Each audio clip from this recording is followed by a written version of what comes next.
यार ये चैंपियनशिप क्या जीत ली रोमन रेंस ने। ये पागल आदमी जेकब फाटो तो ऐसे पीछे पड़ा है रोमन रेंस के कि मैच हारने के बाद अब एक्नॉलेज भी नहीं किया। Okay, hello chatters. My name is Rohit and you are watching Wrestle Chatter.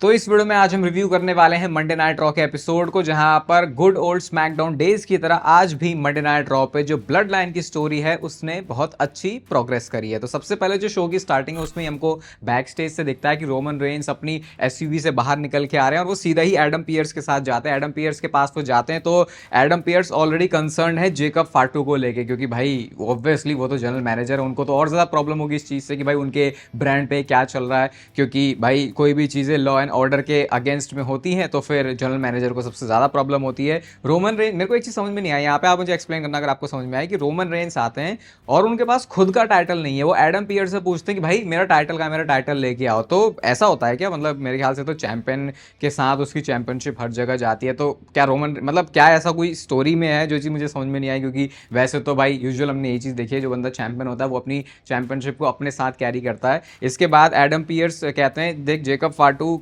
जो है यहाँ होना डिजर्व नहीं करता, रोमन रेंस को बोलते हैं। तो रोमन रेंस ने पूछा कि क्या तुम जेकब फाटू को फायर करने वाले हो? एडम पियर्स कहते हैं कि हमने ऑलरेडी इस बारे में बात कर ली है। तो रोमन कहते हैं मतलब तुम आज फायर नहीं कर सकते उसको।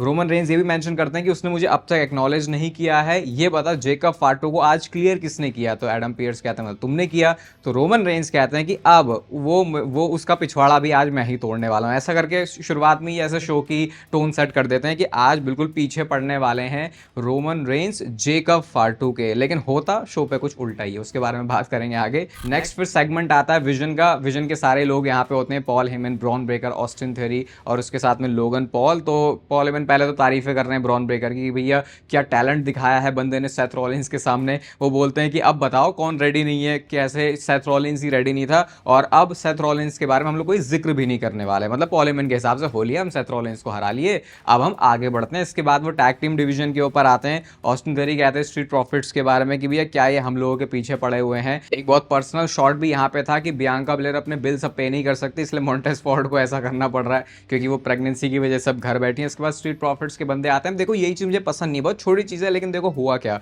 स्ट्रीट प्रॉफिट्स मतलब मॉन्टेज फॉर्ड के लिए लाइन बोली गई जो बहुत पर्सनल थी। अब वो बंदा नाचते गाते चमकते हुए आ रहा है। मुझे पता है तुम्हारा एक गिमिक है, लेकिन उसके बाद तुम कोई भी सीरियस लाइन बोल दो रिंग में, तुम देख के कभी भी ऐसा पिस्ड ऑफ नहीं लगोगे। जब तुम पिस्ड ऑफ नहीं लगोगे ऐसी लाइन से, तुम चाहे उसके काउंटर में कुछ भी बोल दो, ऐसा लगता है कि भाई हाँ WWE एक फेक स्पोर्ट है। मैं तो देखो क्लियर ऐसे ही समझता हूँ इस चीज़ को कि भाई मतलब फेक से मेरा मतलब स्क्रिप्टेड है। तो तुमको वैसा स्क्रिप्टेड दिखाना नहीं होता। ये नहीं है कि हम बचना चाह रहे हैं इस बात से कि WWE स्क्रिप्टेड क्यों है। तो उसके बाद जैसे मॉन्टेज फोर्ड ने अपना काउंटर भी किया कि भाई ठीक है तू सही बोल रहा है प्रेगनेंसी वाली बात, इसलिए आज मैं पिछवाड़े तोड़ने आया। तो उन्होंने लाइन बोली, वो भले ही अग्रेशन के साथ, इंटेंसिटी के साथ थी, लेकिन जब तुम पहले नाचते हुए आ गए तो फिर उसका कुछ मतलब नहीं रह जाता। इसके बाद लोगन पॉल कहते हैं कि ये जो स्ट्रीट प्रॉफिट्स है बहुत ही लेजेंडरी टीम है, लेकिन ओनली नोटिसेबल चीज़ जो तुमने पिछले 6 महीनों में करी है वो है अपना बेबी शावर करना। तो ये करके उन्होंने फिर से एक पर्सनल शॉट ले लिया था। इसके बाद जो एंड्री आते हैं और वो कहते हैं Paul Paul can we fire Logan Paul करके, उन्होंने फिर से गाना गाया। भाई बहुत ही कैची सॉन्ग है, फिर से जाके बोल रहा हूँ, इसको जाके आप जरूर सुनना। 6 मैन टैग टीम मैच होता है इसके बाद, लेकिन मैच की पूरी कहानी यही है कि ब्रॉन ब्रेकर रिंग साइड पे स्पीयर मारने के लिए चलते हैं,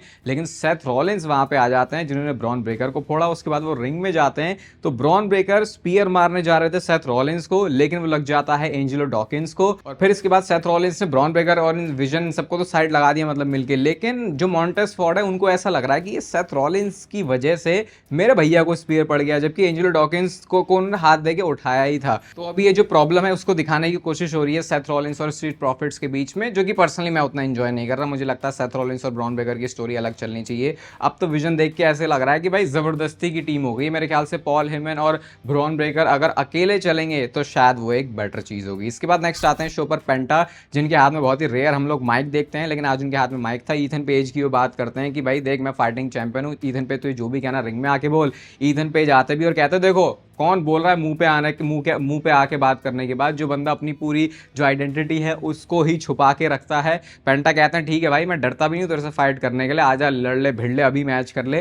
पेंटा कहते हैं मैं रेडी नहीं हूँ और मैं सैटरडे नाइट्स मेन इवेंट में रेडी हूँ। तो शायद ये एसएन वुमेन का मैच करने वाले हैं। रूसेव आते हैं, रूसेव कहते हैं भैया तेरे को पहले कैसे मैच मिल जाएगा। ईथन पेज कहते हैं कि नहीं नहीं ऐसा गलत मत समझो भाई, मैंने एडम पियर्स से जाके बात करी थी तुम्हारे बारे में। लेकिन जिवॉन वहां पे आता है और वो कहता है कि ये बंदा मेरे से नहीं जीत पाया तो फिर इसको कैसे मैच मिल जाएगा। फिर जिवॉन आते हैं, वो बताते हैं कि भाई ऐसा कुछ भी नहीं है। तो ईथन पेज अपने ही मतलब दिमाग ज़्यादा लड़ाने की कोशिश कर रहे थे रूसेव के सामने, और उसके बाद फिर ये एक सिंगल्स मैच की तरफ लीड भी करता है जवान वर्सेस रूसेव के। अब मुझे कोई ये बात बता दो, इतने टाइम से रूसेव के साथ कुछ अच्छा नहीं हुआ था, अचानक से रेसलमेनिया से पहले उसके अंदर कोई आत्मा सी आ गई थी, अब वो आत्मा लग रहा है उसकी बॉडी से फिर से जा चुकी है। भाई इतना इनकंसिस्टेंट तुम किसी कैरेक्टर के साथ क्यों होते हो? थोड़ा सोच लो, दिमाग लगा लो कि करनी है स्टोरी नहीं करनी है। 2 हफ्ते करके 1 हफ्ते भूल के फिर 4 हफ्ते बाद फिर शुरू कर दे, तो सबसे बकवास चीज़ है ये क्रिएटिवली जो आजकल WWE की स्टोरी लाइन्स में होती है। इस मैच को रूसेव हार गए हैं, और हारे भी ऐसे हैं कि आप ये नहीं मतलब एक चलो हार गए, ये नहीं कह रहा कि भाई हार ही नहीं सकता था रूसेव, वो जैसे हारा है देख के लगा ही नहीं कि ये वही बंदा है जिसमें रेसलमेनिया से पहले एक अलग आत्मा आ गई थी। और उस इवन मुझे याद भी आ रहा है आफ्टर रेसलमेनिया में भी रूसेव की थोड़ी अलग सी बुकिंग हुई थी, लेकिन अब देख के वैसा कुछ भी नहीं लगा। जवान ने अपने कटर के साथ इस मैच में रूसेव को हरा दिया, तो अब इन्वेस्ट कोई करे भी कैसे किसी कैरेक्टर में। इसके बाद नेक्स्ट बैक स्टेज से सेगमेंट था ईओ स्काई एंड आस्का का। यहाँ पे आई थिंक ये आस्का का गुड बाय हो गया, क्योंकि ईओ स्काई ने उनको गुड बाय भी बोला, और साथ में आस्का ये भी कहती है कि बहुत टाइम से ढूंढ रही थी कि मेरी पोजीशन कौन लेगा इस कंपनी में, और मैं बहुत ही प्राउड हूँ, मैं बहुत ही गुड फील कर रही हूँ कि ईओ स्काई तुम ये होने वाली हो। तो इन्होंने हग्स किए हैं, तो ये शायद सेंड ऑफ ही था आस्का के लिए। कल वाली वीडियो में मैंने आपको बताया था कि ये पार्शल एक तरीके से रिटायरमेंट है आस्का की, तो अब शायद कुछ टाइम के लिए टेलीविजन पर नहीं दिखने वाली, या पता नहीं क्या उनका स्टेटस रहेगा, आने वाली वीडियोज़ में डिस्कस कर सकते हैं। इसके बाद नेक्स्ट आते हैं शो पर ब्री बेला एंड पेज। सीधा ही वो जजमेंट डे को कॉल आउट करती हैं, रॉक्सैन और रकेल यहाँ पे निकल के आती हैं, और रॉक्सैन ने अपनी पुरानी स्टोरी बताई, क्योंकि वो बहुत छोटी थी जिस टाइम पे ये ब्री बेला निकी बेला बेला ट्विंस चल रही थी। तो वो उनको जाके बोलती हैं कि जब मैं तुमसे मिली थी तुमने मुझे ये बोला था कि तुम बेला ट्विंस की जो लेगेसी है उसको कैरी ऑन करोगे, और तब तो मुझे अच्छा लगा था, लेकिन अब मैं सोचती हूँ कि बार मेरा इतना लो सेट करके दिया था तुमने। तो अब वो उनके ऊपर एक शॉट ले रही होती हैं, लेकिन फिर ब्री बेला ने बहुत अच्छा काउंटर किया। वो कहते हैं कि अरे कंफ्यूज मत हो, मैं लिव मॉर्गन नहीं हूँ, ऐसा करके ब्री बेला ने बोला। अब इसके बाद रकेल रोड्रिगेज बोलती हैं पेज के बारे में कि तुम्हें कितने सारे चांसेस मिल गए, सिंपली ये टाइटल हमें दे दो। कहते सीधा टाइटल ले दो, तो मैच वैच करने की भी जरूरत नहीं है। इसके बाद पेज एंड ब्री बेला ने अटैक किया, लेकिन लिव मॉर्गन आ जाती हैं आउट नंबर करने के लिए, और फिलहाल जजमेंट डे ने स्टैंड टॉल किया। देख के बड़ा कूल सा लग रहा था कि बीच में लिव मॉर्गन है जिनके पास में अपनी चैंपियनशिप है, और इधर और उधर से जो रॉक्सैन और रकेल रोड्रिगेज है उनके पास टाइटल्स होते हैं। आई थिंक अच्छा डिसीजन हो सकता है अगर टाइटल चेंज यहाँ पे होता भी, और जजमेंट डे के सारे ही बंदियों के पास में चैंपियनशिप आ जाती है। इसके बाद बैक स्टेज से सेगमेंट था रोमन रेंस और जिमी ऊसो का, और देखो जो लोग ये बोल रहे थे कि ब्लड लाइन की स्टोरी को फिर से कंटिन्यू कर रहे हैं, सेम ओल्ड बीएस शिट ऐसे हो सकता है, पता नहीं पहले तो आपने बोला भी कैसे, जिसने भी ये बोला, लेकिन देखो ये स्टोरी कैसे डिफरेंट है, सिर्फ इसी सेगमेंट से मैं आपको बता दूंगा। तो क्या होता है कि रोमन रेंस बैठे हुए होते हैं, जिमी ऊसो आते हैं, तो रोमन रेंस ने खड़े होके हैंडशेक और हग किया जिमी ऊसो को। क्या रोमन रेंस पहले जब था तो वो ऐसा था? तो बिल्कुल डिफरेंट अप्रोच है इस बार स्टोरी लाइन की, कैरेक्टर की, बस जो बेस है वो सेम है कि ये स्टोरी ब्लड लाइन की है। तो जैसे एक वेब सीरीज भी होती है, एक उसका सीजन कुछ अलग होता है, दूसरा सीजन कुछ अलग होता है, तो आप समझ सकते हो कि ब्लड लाइन का ये सीजन 2 चल रहा है, वरना रोमन रेंस का कैरेक्टर ऐसा था ही नहीं पहले जो कि खड़े होकर हक करे। तो ये WWE बिल्कुल अलग तरीके से चीजों को देख रही है, क्योंकि इस बार रोमन रेंस का कैरेक्टर भी बेबी फेस है। तो पूछते हैं वो जिमी ऊसो से कि भैया जे ऊसो कहाँ है? तो अपडेट ये मिलती है कि पार्किंग लॉट में वो जेकब फाटो का इंतजार कर रहा है। तो रोमन रेंस को थोड़ा सा समझ में नहीं आया कि भाई ये क्या हो रहा है। रोमन रेंस भी कहता है ऐसा क्यों कर रहा है वो। तो जिमी उसने बोला कि भाई ओटीसी ठंडे पड़ जाओ, शांत पड़ जाओ, तुमने हरा दिया है जेकब फाटो को, मूव ऑन कर सकते हो तुम अब। लेकिन रोमन रेंस का कहना यह था कि नहीं भाई ऐसे थोड़ी हो सकता है, चीजें रूल्स के हिसाब से होती है, हमने कॉन्ट्रैक्ट में साइन किया था, हम मैन ऑफ अपने शब्दों के होने चाहिए, मैन ऑफ वर्ड्स होने चाहिए हम लोग। अगर वो रिस्पेक्ट नहीं कर सकता भाई फैमिली की, ऐसा ऐसा नहीं चलेगा, उसे एक्नॉलेज करना ही पड़ेगा मुझे, और अगर वो एक्नॉलेज नहीं करता तो उसका जो पिछवाड़ा है वो मैं इस कंपनी से बाहर निकाल दूंगा। और रोमन रेंस की टोन अगेन बिल्कुल एक भाई की तरह थी जिमी ऊसो के सामने। आपको देख के ऐसा लगेगा ही नहीं कि रोमन रेंस के पास में टाइटल है और जिमी ऊसो के पास टाइटल नहीं है, फिर रोमन रेंस ट्राइबल चीफ है। वो टोन को अपनी ऐसे मेंटेन कर रहे थे पूरा कि नहीं भाई ये बंदा भी बहुत काम का है, वरना पहले तो वो कुछ केयर ही नहीं करते थे ऊसोस की, जिमी ऊसो की, जे ऊसो की। तो ये एक बहुत बड़ा डिफरेंस इस सेगमेंट से पता चल गया, जिस तरीके से WWE इस बार ब्लड लाइन की स्टोरी को अप्रोच कर रही है, और इसके बारे में भी थोड़ी देर में और बात करेंगे। बट नेक्स्ट मैच आता है ईओ स्काई वर्सेस सोल रूका के बीच में। इंस्टेंट पीएलई टाइप का मैच इन्होंने मंडे नाइट रॉ पर दे दिया है, लेकिन सोल रूका इस मैच में जीती नहीं है। और जिस तरीके से मैच का आउटकम भी था, जो इसकी एंडिंग भी थी, वो भी बहुत ही क्रिएटिव लगी मुझे कि सोल रूका अपने फिनिशर के लिए जा रही होती है, सोल स्नैचर, लेकिन वो हिट नहीं हुआ। एक तो उन्होंने पहले भी वॉच कर दिया भाई, तो मुझे पता नहीं सोल रुका को जो फिनिशर हिट करने जाते डर सा लगता है भाई ये कहीं गड़बड़ ना हो जाए, क्योंकि मेन रोस्टर में फिर इंप्रेशन वैसा ही रह जाता है। और फिर ईओ स्काई ने पिनिंग कॉम्बिनेशन के साथ उनको इस मैच में हरा दिया है। और फिर बैकी लिंच के साथ उनका सेगमेंट भी था, और बैकी लिंच ऐसा हंसी है सोल रुका के ऊपर कि क्या, हाँ क्या बोल रही थी तू कि तू टैलेंट बने, तू नेक्स्ट फ्यूचर है क्या भाई, तू तो मैच भी नहीं जीत पाई। और सोल रुका के पास, बेचारे के पास कुछ कहने के लिए था भी नहीं। तो डब्ल्यूडब्ल्यू ये साइड से बैकी लिंच और सोल रुका की स्टोरी लाइन चला रही है, जो कि बहुत बढ़िया है। आई थिंक परफेक्ट डब्ल्यूडब्ल्यू ने ये चीज़ करी है, सोल रुका को मेन रोस्टर में इंट्रोड्यूस करके जो बैकी लिंच के साथ उनको स्टोरी लाइन में डाला है। इसके बाद बैक स्टेज से फिर सेगमेंट था जहां पर जे ऊसो होते हैं पार्किंग लॉट में, तो वही ब्लड लाइन का जो है मल्टीपल सेगमेंट्स वाली चीज़, SmackDown, good old SmackDown days फिर से मंडे नाइट रॉ पे आ गए हैं। तो जिमी ऊसो आके बोलते हैं कि हाँ भैया ओटीसी से बात कर लिया, और कहते हैं इट वाज हॉरिबल। मतलब यहाँ पे आप सोचो जिमी और जे ऊसो क्या बात कर रहे हैं। वो कहते हैं कि भाई ओटीसी कभी कभी ना डिल्यूजनल सा हो जाता है, तुम्हें लगता है कि जेकब फाटो सही में एक्नॉलेज करेगा? तो जिमी एंड जे ऊसो दोनों ने अग्री किया कि जेकब फाटो एक्नॉलेज करने ही नहीं वाला। तो अब सोचो, पहले जे और जिमी ऊसो को झमूरों की तरह दिखाते थे कि भैया इनमें तो दिमाग ही नहीं है, लेकिन अब यहाँ पे वो ऐसी बात भी बोल रहे हैं जो कि ऐसा नहीं है कि कोई वो बिचिंग कर रहे हैं रोमन रेंज की, लेकिन वो अग्री कर रहे हैं इस बात पर कि हाँ भैया हमें तो नहीं लगता कि जेकब फाटो एक्नॉलेज करने वाला, रोमन रेंज को कुछ गलत लग रहा है। तो वो कहता है ठीक है चलो, जिमी ऊसो कहता है मैं ओटीसी के पास जा रहा हूँ और गुड लक विद जेकब फाटो, ऐसा करके वो बोल के चले जाता है। क्योंकि जे ऊसो को देखना है जब जेकब फाटो आएगा कि कैसे वो रोमन रेंज तक जेकब फाटो को लेके जाए, ताकि जेकब फाटो फिर रोमन रेंज को एक्नॉलेज करे। इसके बाद नेक्स्ट आता है शो पर ओबा फेमी का ओपन चैलेंज, और अब मेरे पास आई थिंक कुछ कंक्लूजन है इन ओपन चैलेंजेस के बारे में। तो ओबा फेमी आते हैं, कहते हैं कि भैया ओबा फेमी का चैलेंज शुरू होता है। उन्होंने ओबा को पहले ओबी बोल दिया था, बट सैडली हम एडिट करके डाल सकते हैं, उनके लिए वो चीज़ लाइव थी वहाँ पे।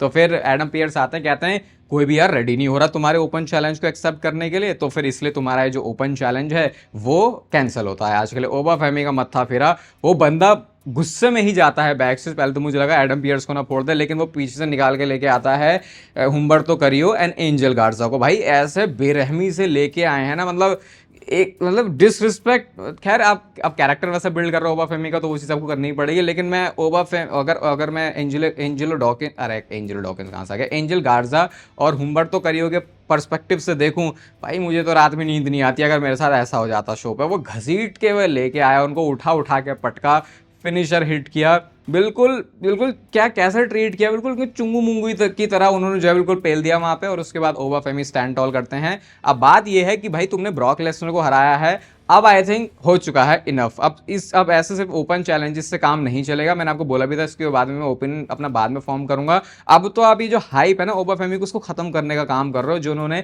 ब्रॉक लेसनर को रेसलमेनिया में हराया है। भले ही आपके पास ओरिजिनल प्लान ओबा फेमी और ब्रॉक लेसनर के मैच का था, इतना टाइम आपको नहीं लगना चाहिए बैकअप प्लान के लिए। कुछ तो आपको फिगर आउट करना पड़ेगा भाई, थोड़ा दिमाग लगा लो यार। और बहुत सारे ऑप्शन है, नहीं है तो भाई आप किसी भी एक अच्छे रेसलिंग फैन से बात कर सकते हो, आपको बता देगा कि ओबा फेमी के सामने कौन सा एक तगड़ा बंदा लाया जा सकता है। तो होपफुली डब्ल्यूडब्ल्यू अब इसमें और लेट ना करे, वरना ऐसा ना हो कि ओबा फेमी का स्टॉक डाउन हो जाए और जो उन्होंने रेसलमेनिया में हराया था ब्रॉक लेसनर को, उसका उनको उतना फायदा भी ना मिल पाए जितना मिलना चाहिए था। नेक्स्ट मैच आता है शो पर डोमिनिक मिस्टीरियो वर्सेस ओजी एल ग्रांडे के बीच में। सिंपल सी कहानी है इस मैच की, ट्रिपल ए वाला जो टाइटल है वो ऑन द लाइन यहाँ पे था। अब यहाँ पे नकली वाला जो एल ग्रांडे है वो आ जाता है, क्योंकि इनका अभी एक बड़ा मास्क वर्सेस मास्क वाला मैच होने वाला है, जिस वजह से 619 और स्प्लैश लगा के इस मैच में डोमिनिक मिस्टीरियो जीत गए हैं। एक बार को ऐसा लगा था कि क्या पता यहाँ पे टाइटल चेंज हो सकता है, तो मास्क वर्सेस मास्क वाले मैच में चैंपियनशिप भी आ जाए, लेकिन वो ट्रिगर डब्ल्यूडब्ल्यू ने मंडे नाइट रॉ पर पुल नहीं किया है। और अब आता है शो का मेन इवेंट, जहां पे एक्नॉलेजमेंट सेरेमनी थी और जेकब फाटो को आके एक्नॉलेज करना था रोमन रेंज को। रोमन रेंज आते हैं अपने पुराने वाले हेड ऑफ द टेबल वाले थीम सॉन्ग के साथ। सिर्फ यहाँ पे जिमी ऊसो थे उनके साथ, क्योंकि जे ऊसो को तो भाई जेकब फाटो को लेके आना है। रिंग में आके रोमन रेंज एक्नॉलेज करने के लिए बोलते हैं, क्राउड चैंट भी करता है रोमन रेंज के, और तभी फिर हमको एसयूवी से दिखता है कि जेकब फाटो बंदा फाइनली निकल के आ गया है। और जिमी ऊसो कॉन्स्टेंटली उनसे बात करे जा रहे हैं, भैया ये गलत कर रहा है तो इसके कॉन्सिक्वेंसेज ये हो सकते हैं, गलत पंगे ले लिया, ये कर लिया, वो कर लिया। भाई ऐसा करते करते जेकब फाटो ने तो सुनी नहीं, और जब बिल्कुल जे ऊसो ने रोक के जेकब फाटो को बोला, तो भैया जेकब फाटो ने हेडबट बजा दिया जे ऊसो के। और अगर आप उसको मतलब क्लोजली भी नहीं देखोगे, नज़र में ही देखोगे भाई,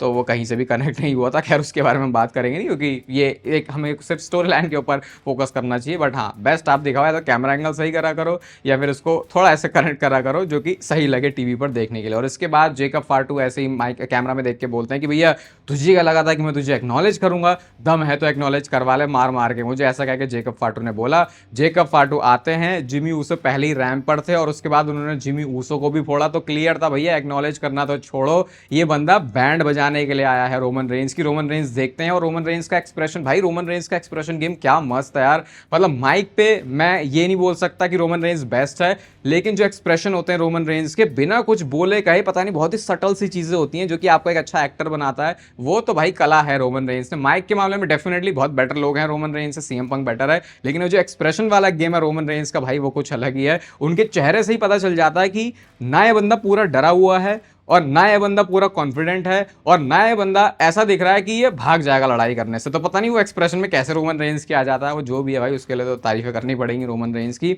और उसके बाद फिर क्या होता है, रोमन रेंज ने माइक फेंका, बेल्ट फेंकी, उसके बाद वो दोनों लड़ने लग जाते हैं रिंग में और जेकब फाटू ने थोड़ा अपर हैंड लिया, उन्होंने रोमन रेंज को बाहर गिरा दिया और वो बाहर डाइव करने के लिए जाते हैं, लेकिन रोमन रेंज ने वहां पे उनको पंच हिट कर दिया और फिर रोमन रेंज ने अपनी भुजाओं का बल दिखाया। उन्होंने स्टील चेयर निकाली और उन्हीं भुजाओं से उन्होंने जेकब फाटू की पीठ में, एक तो बोलूंगा थोड़ा अनप्रोटेक्टेड चेयर शॉट भी था क्योंकि बिल्कुल ऐसे अपने बैक पे लेटे हुए होते हैं, और रोमन रेंज ने सीधे मारा, वो तो जेकब फाटू को थोड़ा दिमाग आ गया, उन्होंने अपना हाथ जो हैंड मूवमेंट पे ऊपर कर दिया था। और फिर रोमन रेंज जब स्पीयर के लिए जाते हैं तो फिर से आ गई ये टोंगन ग्रिप, जिसमें रोमन रेंज फिर से फंस गए हैं। इसके बाद उन्होंने बाहर की तरफ रोमन रेंज पे कूद लगाई, थ्रो किया उन्होंने उनको रिंग पोस्ट पे, स्टील स्टेप्स पे उन्होंने उनको थ्रो किया, मतलब फिर तो उन्होंने बजाना शुरू कर दिया। वो क्लियर करते हैं टेबल को, लेकिन रोमन रेंज ने थोड़ा सा काउंटर किया सुपरमैन पंच के साथ, बट उसका फायदा होता नहीं है क्योंकि फिर टोंगन ग्रिप में दोबारा से फंसा दिया और इस बार पावर बॉम्ब हिट कर दिया जेकब फाटू ने रोमन रेंज को अनाउंसर डेस्क के ऊपर, और टोंगन ग्रिप में उन्होंने फिर से फंसा दिया। अच्छी बात मुझे लगी कि सिक्योरिटी वाले बंदे बिल्कुल घुस के नहीं चढ़े इसमें,